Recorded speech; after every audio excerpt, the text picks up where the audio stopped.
পুলিশের একটা অংশ পুরোপুরি দলদাস হয়ে কাজ করছে, অভিযোগ অর্জুন সিং এর।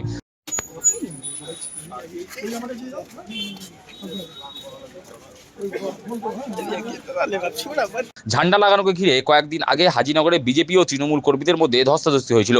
যদিও তৃণমূলের তরফে মারধর করার অভিযোগ উঠেছে বীজপুর 4 মণ্ডল সভাপতি অমিত চৌবে ও শ্রমিক নেতা ধীরাজ ঝায়ের বিরুদ্ধে। পুলিশ এদেরকে খুঁজছে। শুধু তাই নয়, পুলিশ অমিতের বাড়িতে গিয়ে নাকি তল্লাশি অভিযান চালিয়েছে বলে অভিযোগ। বৃহস্পতিবার রাতে হাজিনগরের দলের মণ্ডল সভাপতি অমিত চৌবের বাড়িতে আসেন ব্যারাকপুরের প্রাক্তন সাংসদ অর্জুন সিং। সঙ্গে ছিলেন যুব নেতা সুদীপ্ত দাস। দলীয় কার্যকর্তার বাড়িতে গিয়ে সংবাদমাধ্যমের মুখোমুখি প্রাক্তন সাংসদ অর্জুন সিং দাবি করেন, পুলিশের একটা অংশ পুরোপুরি দলদাস হয়ে কাজ করছে। পুলিশ তো পুরো মানে একটা অংশ পুলিশ পুরো দলদাস হয়ে কাজ করছে। বাড়িতে হামলা, প্রশাসন চুপ। বাড়িতে হামলা করলো, তার উপরে প্রশাসন আসলো না।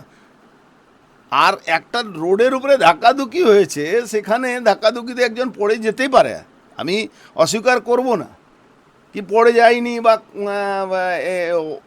ওদেরও লেগেছে তো। অমিত চৌবে আর ধীরাজ ঝাঁর চোট লেগেছে। তার অভিযোগ, এই ঘটনায় পুলিশ বেশি বাড়াবাড়ি করছে।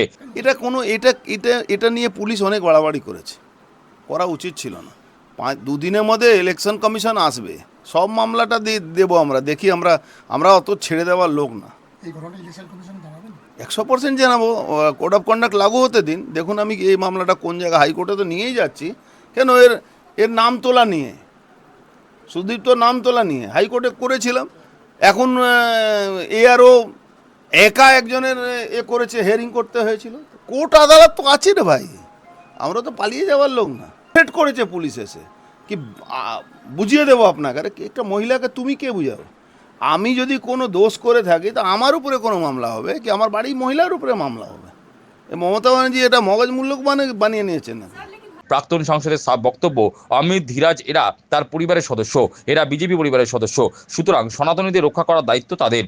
পাশে আমার পরিবার তো, এরা বিজেপি পরিবার মানে আমাদের পরিবারের লোকরা। যতদিন বেঁচে থাকবো আমাদের যারা সনাতনী আছে তাদেরকে রক্ষা করার দায়িত্ব আমাদের। মরবো মারবো, বাংলায় মমতা ব্যানার্জিকে তাড়াবো, একদম নিশ্চিন্ত থাকবো। তিনি জানান, পরিবর্তন যাত্রা উপলক্ষে অমিত ধীরাজ সহ কয়েকজন এলাকায় ঝান্ডা লাগাচ্ছিল। তৃণমূলের কয়েকজন সেখানে চড়াও হয়। উভয় পক্ষের মধ্যে ধস্তাধস্তি হয়েছে। পড়ে গিয়ে হয়তো ওদের কারোর আঘাত লেগেছে। অমিত ধীরাজের আঘাতও লেগেছে। তার অভিযোগ, অমিত ধীরাজের বিরুদ্ধে মিথ্যা মামলা দায়ের করা হয়েছে। মিথ্যা মামলার বিরুদ্ধে তারা উচ্চ আদালতে দ্বারস্থ হবেন। আমাদের ওই একটা পরিবর্তন যাত্রা বেরিয়েছিল, তার জন্যে অ্যাকচুয়ালি এদিকে যাত্রাটা আসেওনি, পুলিশে লাউ পারমিশন দেয়নি। কিন্তু পার্টি কর্মী, ওই আমাদের পার্টি প্রেসিডেন্ট, যে মণ্ডল প্রেসিডেন্ট অমিত চৌবে, ধীরাজ, আরও 4-5 জন মিলেও ঝান্ডা লাগাচ্ছে। তখন কে একজন তৃণমূলে মানে নেতা আছে, মংরু সিং না কি নাম আছে, ও আছে, আর আরও কি একটা কি টুনটুন যাদব, এরকম কিছু, ওরা মোটরসাইকেলে মতফত কে এসে ওদের সঙ্গে ঝগড়াঝাটি করে। ঝগড়াঝাটিতে ধাক্কাধুক্কি হয়েছে, পড়ে গেছে, হয়তো কারো লেগেছে, কারো লাগেনি। তার জন্যে মনে হচ্ছিল কি মানে এখানে দাঙ্গা লেগে গেছে।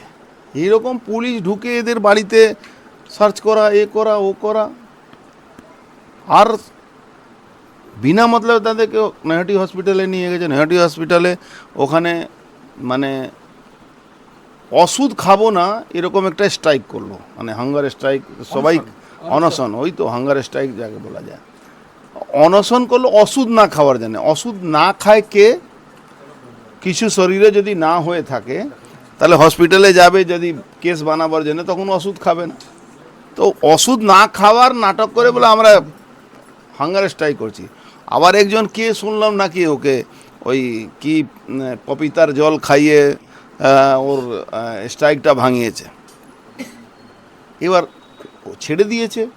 আরে ও ডক্টরও কতদিন রাখবে? এমনি ওই হসপিটালটাকে তো মানে চারদিকে কুকুর বিড়াল ঘুরে বেড়ায়, মানুষ কি কোনো মানুষ ওখানে ভর্তি হতে চায় না। যাই হোক, কত তৃণমূলের নেতাদের কথা শুনে হজম করে তারা ওখানে কিছু 2-1 দিন ছিল। মজার ব্যাপার ছিল তো ছিল, আমার পুলিশ কোর্টে পৌঁছে গেছে। কিসের জন্যে? ওয়ারেন্ট বের করতে হবে। ভাবুন, খুন হচ্ছে, মার্ডার হচ্ছে, ডাকাতি হচ্ছে, রেপ হচ্ছে, সেখানে পুলিশ ওয়ারেন্ট বের করতে জেনে যায় না, পলিটিক্যাল ম্যাটার, ধাক্কাধুকিতে পড়ে গেছে। তারপরে সিসিটিভি ক্যামেরাতে দেখা যাচ্ছে কি সে লোকটা এসেছে এদের বাড়িতে হামলা করার জন্য, পার্টি অফিসে এসে লাটফাট চালিয়েছে। তার মানে কত অসুস্থ আছে, কত অ্যাটেম্প টু মার্ডার হয়েছে, কত ওর উপরে মানে জানলেওয়া হামলা হয়েছে। কি 307-এর আগেকার 307, এখন জানি না বিএনএসে কি মামলা নম্বর আছে আমার ঠিক মনে পড়ছে না, তার নামে মামলা করে আজকে কোর্টে গেছে এ করা জানে। আমাদের উকিলরাও বলেছে কি এমন কোন ঘটনা ঘটলো তার জন্য এক তো 307 লাগে, তারপরে ওয়ারেন্ট ইস্যু করার জন্য চলে গেছে। পুরোপুরি রাজনৈতিক উদ্দেশ্য। Mondal president, general secretary Dhiraj, এদেরকে এরা ভাবছে এদেরকে বলে ভাই দেশে আদালত আছে, কোর্ট আছে, কোর্টে দ্বারস্থ হব আমরা। যারা এই মিথ্যা মামলা করেছে এই মিথ্যা মামলাটাকে হাইকোর্টে নিয়ে যাব। আমি দায়িত্ব নিয়ে বলে যাচ্ছি এখানে। আপনি জানেন ইতিমধ্যে সুদীপ্ত নামে মাঝে মাঝে এক সুদীপ্ত কোর্টের অর্ডারে এই বীজপুর থানায় যেতে পারে না, কাঁচরাপাড়া থানা বীজপুর যেতে পারে না, কোর্টে মামলা এখানে যায় না, ওর নামে মাঝে মাঝে 107 কেটে দেয়। তখন একবার আমরা হাইকোর্টে গেলাম, যাওয়ার পরে হাইকোর্ট ভর্ৎসনা করেছে যে লোকটা যাওয়ার কোনো প্রমাণ নেই তাকে আপনি 107 মামলা করে দিচ্ছেন। পুলিশ তো পুরো মানে